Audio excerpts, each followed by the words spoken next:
ಬಹಳ ಕಡಿಮೆ ಕಡಿಮೆ ತಿಳ್ಕೊಂಡು ಅದಕ್ಕೆ ಬೇರೆ ಬೇರೆ ರೀತಿಯಲ್ಲಿ ಕರೆಸ್ಕೊಳ್ಳೋಂತ ಶುರು ಮಾಡಿದ್ದಾರೆ. ಅಂದರೆ ಹೇಗೂ ಮೆಥಡಿಸ್ಟ್ನಲ್ಲಿ ರೆವರೆಂಡ್ ಅನ್ನೋದು ಒಂದಿದೆ, ಕನ್ನಡ ಬೋಧಕರು ಅದರ ರೀತಿಯಲ್ಲಿ.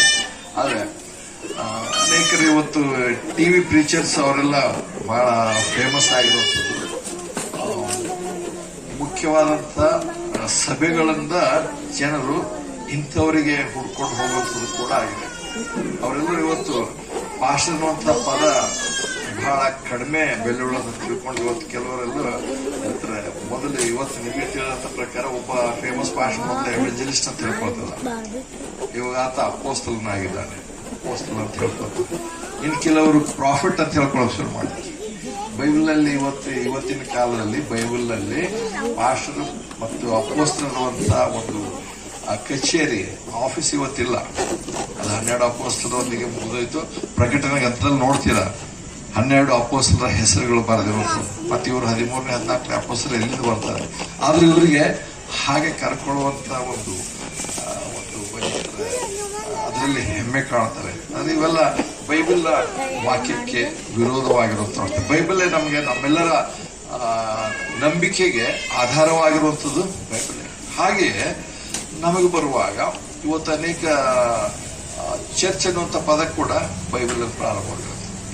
ಕರ್ತನಾದ ಯೇಸು ಕ್ರಿಸ್ತನು ಮತ್ತಾಯ ಸುವಾರ್ತೆ 16ನೇದಲ್ಲಿ ಆಜ್ಞೆ ಹೇಳುತ್ತೆ, ನಾನು ಚರ್ಚ್ ಅನ್ನು ಕಟ್ಟುತ್ತೇನೆ, ಪಾತಾಳ ಲೋಕದ ಶಕ್ತಿಯು ಅದನ್ನು ಸೋಲಿಸಲಾರದು ಅಂತ ಹೇಳಿ. ದೇವರು ಮೊದಲನೇದಾಗಿ ಏದೇನ್ ತೋಟದಲ್ಲಿ ಕುಟುಂಬವನ್ನು ಸ್ಥಾಪಿಸಿದ ಆದಾಮ ಹವ್ವಳ ಮೂಲಕವಾಗಿ. ಕರ್ತನಾದ ಯೇಸು ಕ್ರಿಸ್ತನ ಹೊಸ ಒಡಂಬಡಿಕೆಯಲ್ಲಿ ಬರುವಾಗ ಆತನು ಕುಟುಂಬ ಅಂದರೆ ಚರ್ಚ್ ಅನ್ನು ಸ್ಥಾಪನೆ ಮಾಡೋದು ನೋಡ್ತೇವೆ. ಚರ್ಚ್ ಸ್ಥಾಪನೆ ಆಗುವಂಥದ್ದು ಕುಟುಂಬಗಳಿಂದಲೇ ಚರ್ಚ್ ಸ್ಥಾಪನೆ ಆಗುವಂಥದ್ದು.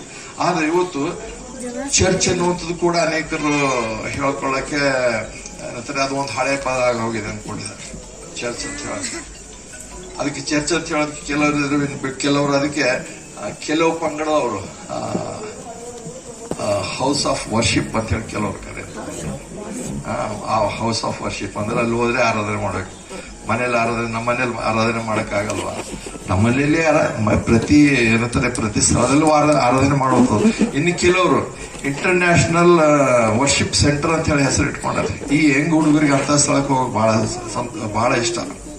ಇಂಟರ್ನ್ಯಾಷನಲ್ ವರ್ಷಿಪ್ ಸೆಂಟರ್ ಇದೇನು ವರ್ಷಿಪ್ ಸೆಂಟರ್ ಅನ್ನೋದು, ವರ್ಷಿಪ್ ಲೀಡರ್ ವರ್ಷಿಪ್ ಸೆಂಟರ್ ಅನ್ನೋದು ಬೈಬಲ್ ನಿಯಮವಲ್ಲ. ಅಲ್ಲಿಗೆ ಹೋಗಿ ಆರಾಧನೆ ಮಾಡ್ಬೇಕಂತಿಲ್ಲ, ಹಗಲಿರುಳು ಆರಾಧನೆ ಮಾಡುತ್ತದೆ. ರೋಮ 12:1 ಏನ್ ನೋಡ್ತೇವೆ? 12:1-2 ವಚನಗಳಲ್ಲಿ ನಾವು ಹಗಲಿರುಳು ದೇವರಿಗೆ ನಾವು ಸಜೀವ ಯಜ್ಞವಾಗಿ ಅರ್ಪಿಸುವಂಥದ್ದೇ ಆರಾಧನೆ. ವಾರಕ್ಕೆ ಒಂದು ದಿವಸ 1 hour ಎಲ್ಲೋ ಹೋಗಿ ಮ್ಯೂಸಿಕ್ ಹಾಕಿ ಸೌಂಡ್ ಸಿಸ್ಟಮ್ ಹಾಕಿ ಕುಣಿದಾಡಿ ಬಂದು ಆರಾಧನೆ ಮಾಡಿದ್ರೆ ಅದು ಆರಾಧನೆ ಅಲ್ಲ. ಹಾಕೋಸ್ಕರ ಏನಾದ್ರೆ ಇಂಥ ಹೆಸರುಗಳಿಂದ ಕ್ರೈಸ್ತರಂತ ಹೇಳ್ಕೊಳ್ಳುವಂಥವ್ರಿಗೆ ಗೊಂದಲಕ್ಕೆ ನಡೆಸಿ ಸತ್ಯದಿಂದ ದೂರ ನಡೆಸ್ತಿದ್ದಾರೆ. ಮತ್ತು ಅವರಷ್ಟಕ್ಕೆ ಅವರೇ ಅನೇಕರು ತಾವೆಲ್ಲರೂ ನಾವೇ ನಿಜವಾದಂಥ ಕ್ರಿಶ್ಚಿಯನ್, ನಾವು ಬಿಟ್ರೆ ಇನ್ಯಾರಲ್ಲ, ನಾವು ಹೇಳುವಂಥ ಸತ್ಯ ನಾವೇ ನಿಜವಾದಂಥವ್ರು. ಆದ್ರೆ ಇದೆಲ್ಲ ಸತ್ಯದಿಂದ ದೂರ ಹೋಗ್ತಿರೋದು ನೋಡ್ತೇವೆ.